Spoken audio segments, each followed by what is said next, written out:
In our top story, Syria is transitioning into a new phase of governance. World News are carefully monitoring this phase. While Israel is focused on destroying Syria's munition facilities, world leaders are worried over unaccounted deadly weapons in Syria.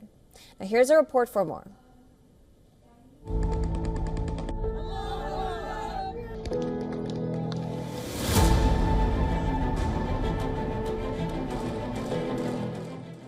The end of a regime in Syria, marking a new chapter in a 13-year civil war.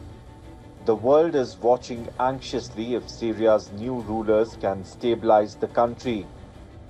Washington is trying hard to prevent any resurgence of the Islamic State in Syria.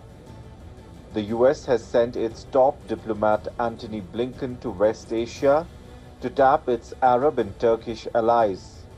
It's a pleasure to meet with Special Envoy Peterson from the UN to talk about the challenges that we face and need to face together in Syria. Our determination to work together to support a Syrian-led transition where the United Nations plays a critical role, particularly when it comes to the provision of assistance, to the protection of minorities, to all the work that needs to happen going forward.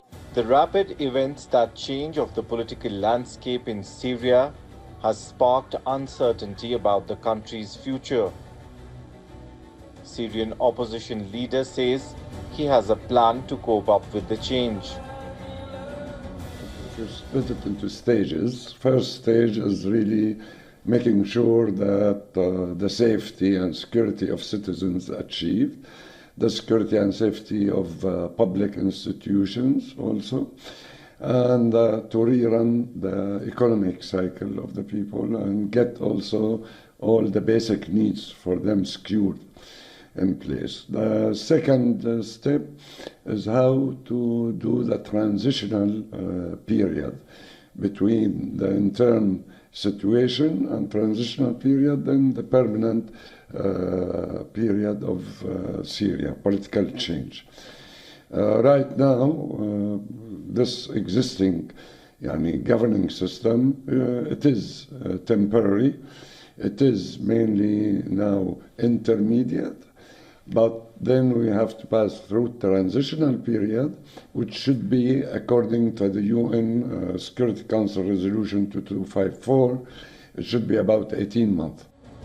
Syria is home to various minority communities that have suffered persecution by ISIS and other extremist groups during the nation's prolonged civil war. Freedom encompasses opinions and pluralism. Syria is like a mosaic. If one piece of stone is missing from that mosaic, then it is all gone.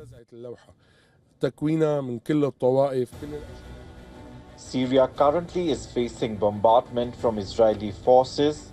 Israeli troops are prepared to remain in the buffer zone on the Golan Heights throughout winter. IDF jets conducted hundreds of strikes in Syria and destroyed the bulk of its strategic weapons stockpiles. Israel claims its primary goal is to secure its borders. Still early stages to understand what's going on in Syria, but our face is toward peace. In between, we save our borders and our state. The collapse of Assad's regime has also triggered a race to find chemical weapons in Syria. An international weapons inspector OPWC report claims that in 53 years of Assad's family rule, Syrian government produced chemical weapons by the ton, from giant wads of World War I era mustard gas to nerve agents. The report says that some of Syria's most deadly weapons have disappeared. Experts say even a small amount of sarin in the hands of terrorists carries the potential for hundreds or even thousands of casualties. OPCW says it is prepared to dispatch emergency teams to Syria and request cooperation from rebel groups in its investigation. Western governments have cautioned that these deadly weapons should not fall into the wrong hands.